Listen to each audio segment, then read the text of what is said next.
my first thoughts when I seen the book, this is everything that I've been thinking of, but never really put it into words. Like, this really took out a lot of time, like just breezing through. Like, I haven't actually read anything out of it, but a lot of the pictures are good references to the stuff that I was already looking at, you know? Right, that's real. That's real. It's pulling us out of the darkness, bro, back into the light, like showing us that everything was already here. You know, I've been doing a lot of my own research too, but this is a good book, bro. You did your research on this. Yeah, I gotta dig into it, because some of it I do know, and a lot of it I don't. Right. I'm gonna take a lot of this and just add that to my arsenal. Right. And you know, like one of my thoughts is, any information that we have to collab on. Like, I've been telling brother, that's one of the things me and Ariane was working on, getting people to collab where we all could be authors to one big book, because we're speaking our story. At the end of the day, we got a network, though. You know what I mean? Like, you got to use everybody's strengths and try to put, like, some people are better at speaking, some are better at history points, some people are just better at phone calls, but you got to network all that and bring that network together, you know what I'm saying? And make it work for you. Like, we are our own entity. We don't need nobody we don't need nobody to govern us. You know right. How you feel about the quality of the images in terms of how they... This is a good book. Right. This is a good book. This is somebody who, you know what I'm saying? Like, I mean, you know, we regular people. Right, facts. We're regular people with lives, you know what I mean? You have children, I have children, you know, it take a lot of time and effort, all this proofreading, you know what I'm saying? You got to cross-reference your, you know what I mean, your history, you know what I mean, in the book, cross-reference these pictures to make sure that you're not getting it from somewhere else. Right. Something as simple as the damn ice cream man. Like, I didn't know the song with the ice cream man was a racial, you know what I mean? That's a racial slur against us. I didn't know that. Right. But if you don't do your history, you don't know that. You know what I'm saying? And that's the whole thing. And you know, it's interesting, because the position that I'm taking now is when we don't know our story. Yeah. Because the stigma that comes with history is that it makes account for our antiquity.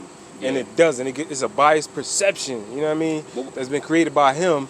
And then they give us their narrative about what they so-called recorded and documented. Another thing that I will say, a lot of people think that, you know what I mean, like, you just gonna come out the womb, or even even us. We can give our children all this knowledge, and they're not gonna appreciate it. Why? They may not appreciate it. Why? They may not appreciate it because they don't know what it's like to fail to know what's false. So I'm a strong believer in, you know what I mean, like, you first have to know what's false before you can know what's truth. Now I like that. Like me myself, I grew up Jehovah's Witness, but had I not grown up Jehovah's Witness, I wouldn't have embarked on this journey, you know what I mean, in order to do that, because I had nothing to go off of. Some people just sit back and they do nothing. You know what I'm saying? They do nothing. Even when it comes down to, like, the legal aspects of, like, the law. You know what I'm saying? If I never went to prison, if I never, you know, my cousin, I put you on the phone with him earlier. I put you on the phone with Bronze. But if I had never went to jail for the charge that I had, I wouldn't have had the drive or the Y factor to press for nothing. Right. You know what I'm saying? Right. Now, whereas I'm like, damn, I don't never want this to happen to me again. You know what I'm saying? I mean, you could use the same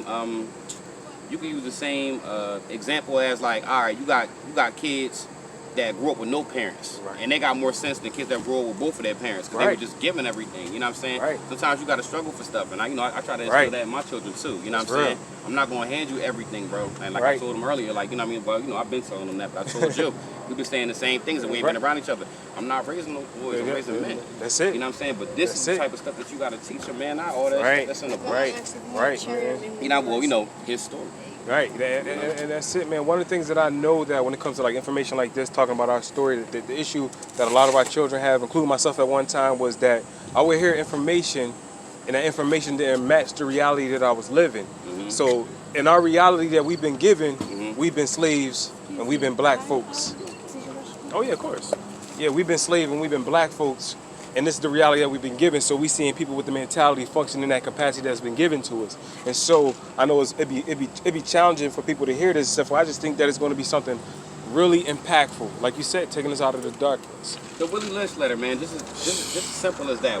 I mean, of course, we don't know who wrote it, where it came from, but what